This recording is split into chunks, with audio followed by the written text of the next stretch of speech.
What is up, everyone? My name's Brenner. Welcome to my channel. This is Mr. Liquor Sipper, and as you can see from this bottle right here in front of me, we will be doing a nice, friendly neighborhood review over McFarlane's Kentucky Straight Bourbon Whiskey. Let's find out if this is a sipper or a skipper. If you're interested in this review, then stand by. Let's go.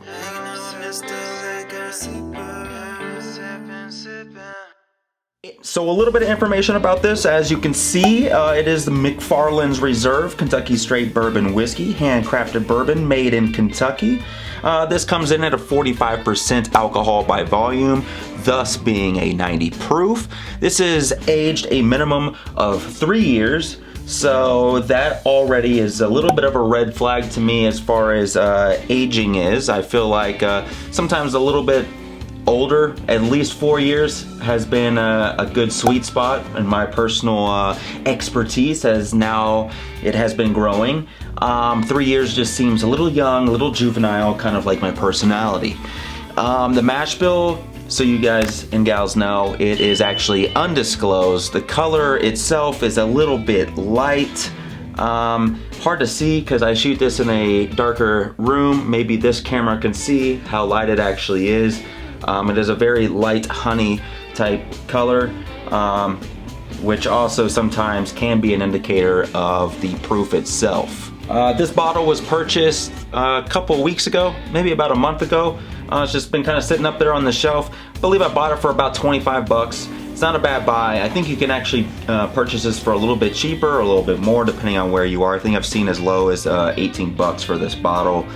But out here it was 25 bucks. So a little bit of rough history, just some abstract history actually.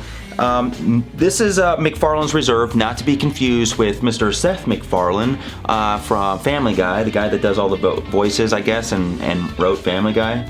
Not that guy. Okay, so some quick snippets and tidbits of abstract information. So McFarlane's Reserve is actually named after Major, I almost said General, but Major James McFarlane. It comes out of the company IJW Whiskey Company, LLC, and it was founded April 28th, 2017 by its agent 3300 LLC of Louisville, Kentucky, and IJW Class A LLC.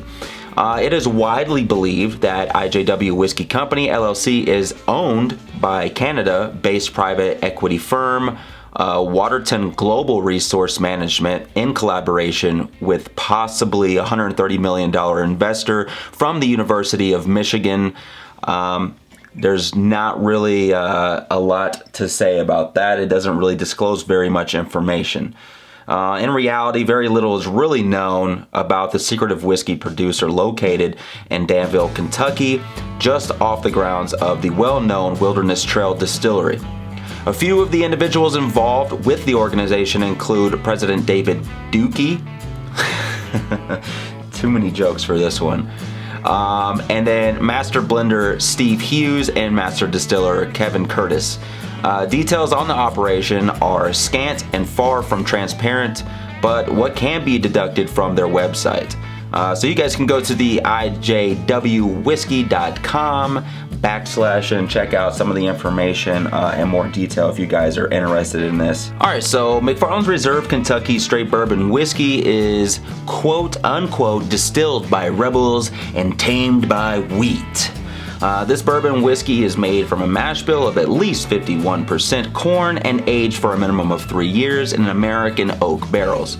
McFarlane's Reserve Kentucky Straight Bourbon Whiskey can be found at Total Wine and more, where it is identified as one of Fred Minnick's whiskey picks. So, as I stated, I think that this was more than likely pushed to me as something that Total Wine wanted me to purchase, but nonetheless, at some point in this game of whiskey reviews and all the news and stuff that I do, I will get through all of these bottles. But of course I have to start with the bourbon first, and then we'll probably move on to the scotch at some point. But you know, I think we're about halfway through the good old bourbon at this point. Pop bottles, alright, so we poppin' bottles. Yeah, so we poppin' bottles. We poppin' buttholes. Bottles. I said bottles. I said bottles. All right.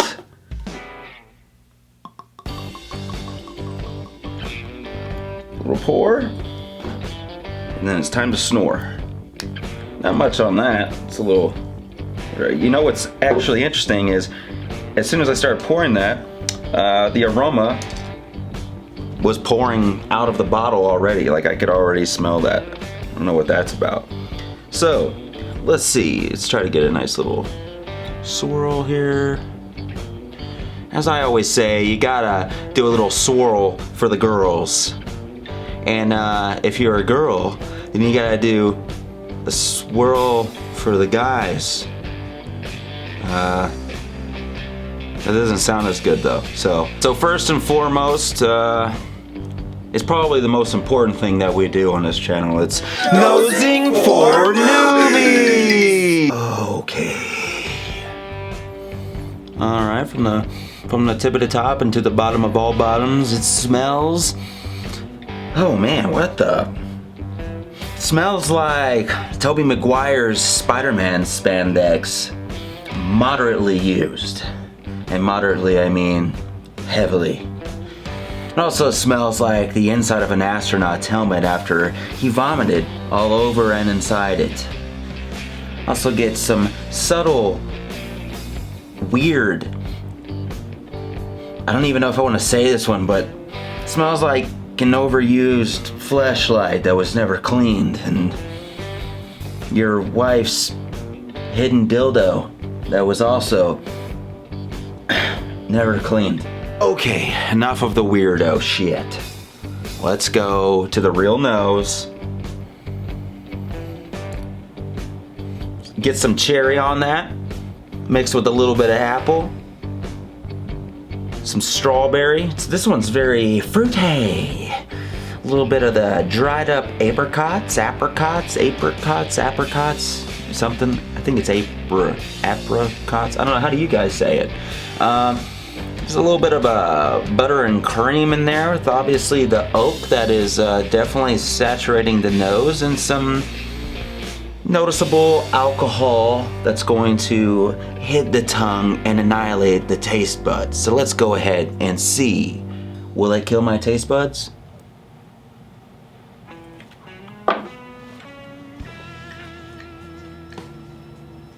Whoa. Whoa. Ooh. Tastes very honey, very oaky. Tastes like there is like some little slivers of Tootsie Roll that was thrown in there. It has like some molasses type taste to it. It's super sweet, light burn, light caramel. Overall, it's sweet. It's a very sweet, pleasant bourbon. At a 90 proof, I can already tell you right now, I don't even need to taste it again. I want to taste it again because it tastes good. You should buy it. It's $25. Is this a sipper or a skipper? Sipper or a skipper? Sipper or a skipper? Yippee doo. It's a fucking sipper, dude. Dudes and dudettes. Sipper, sipper, sipper, sipper. 25 bucks? Can't go wrong with 25 bucks for something like this. Actually surprised that it's not trash. If it was trash, I'd probably freak out and throw the bottle at the camera. And then you guys would really know it's trash. No, all jokes aside, this is. Hang on, I just got to do this. Yeah, it's still good. That first taste was very strong with the fruit. The fruit is strong with this one. The fruit is strong with this one. Use the whiskey. On that note, it has a mid-tier finish, mild, middle finish, if you will. So it's not overly long, it's not too short. It's enough to satisfy that that desire for that whiskey profile that you're looking for. It is more on the sweeter side. So if you're looking for a sweeter bourbon, then this may actually be a good purchase for you. If you're not into the sweeter stuff, then go fucking drink a rye, asshole. No, but seriously, if you're not, then this would not be something that I would suggest to someone that has a taste bud profile, something that is a little bit more spice this is not going to fit the bill for you. As far as those that do like the sweeter profiles, this could easily be a nice, moderate, cheap daily sipper. As far as everything else goes, I hope everyone out there is doing awesome. I also want to say I appreciate you guys for tuning in with me, checking out the channel, and we're growing. We've had we've almost hit 100 new subscribers within this month, so I'm pretty excited to see everything grow. Also, I think his name is Nomo Finding Emo. I need to contact you. You are the winner of last month's bottle. So what bottle will it be? I'm not gonna tell you, but I will hit you up, contact you. I'll get your address and everything, and I'll send it out to you. We're going to do the same thing again. I will announce the rules and stipulations in order for you to win your free bottle of whiskey that I reviewed during this month. Again, I appreciate you guys and all your support. If you guys have anything to say, leave it in the comments. If you don't have anything to say, leave a couple dots in the comments or a cheers. Cheers is good. Or maybe 3 glasses of whiskey in the comments. That's good too. It helps the algorithm. It shows YouTube that people are here, people are watching. Are you not entertained? If you're not entertained, then I don't know what to tell you, because I can tell you personally, actually, so I do know what to tell you, is that this is the most satisfying and gratifying and belligerently healthy, fun, and happy whiskey channel that I've ever seen. So, all that stuff aside, until next time, cheers and keep on sipping.